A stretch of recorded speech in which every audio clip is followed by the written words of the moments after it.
አላህ ውጪ ያለን አካል እንድናመልክ ጥሪ የሚያቀርቡልን ወገኖች ጥያቄ ልንጠይቃቸው ይገባል ማለት ነው። ያ ጌታ ነው ብላችሁ ምሰብኩት እንድናመልከው ምትጋብዙን አካል እናንተ የኔ ባሪያ ናችሁ እኔ የዓለም ጌታ ነኝ ብሎ ሰብኳል ወይ?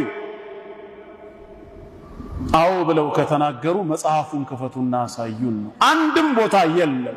ከሌለ እናንተ ባሮቼ ናችሁ ካላለን ወይ እኔ የዓለም ጌታ ነኝ ብሎ ካላስተዋወቀ በምን መልኩ ነው የምንገዛው ታዲያ? እሱ አላህንማ የምናመልክበት አንዱ ምክንያት እርሱ የዓለማት ጌታ ነው፣ እኛ የእርሱ ባሮች ነን፣ ባሮቼ ሆይ ተገዙኝ ስላለ ነው።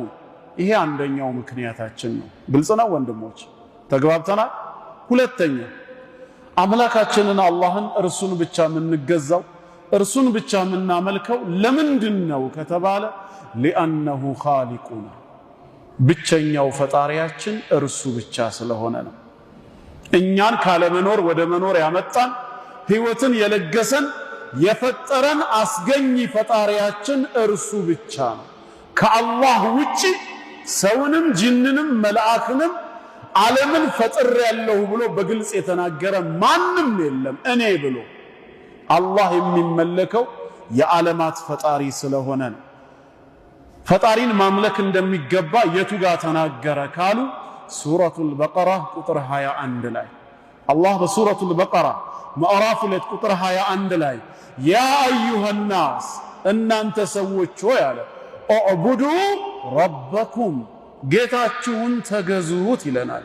የትኛው ጌታ ብለን ስንጠይቅ አለዚ ኸለቀኩም ያ እናንተ የፈጠረ የሆነው አለ።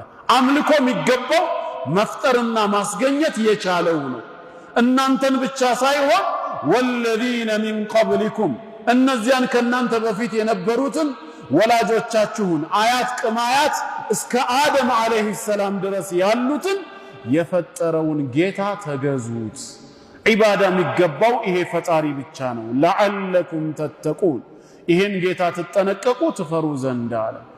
ልንገዛ የሚገባው የፈጠረንን ያስገኘንን ነው።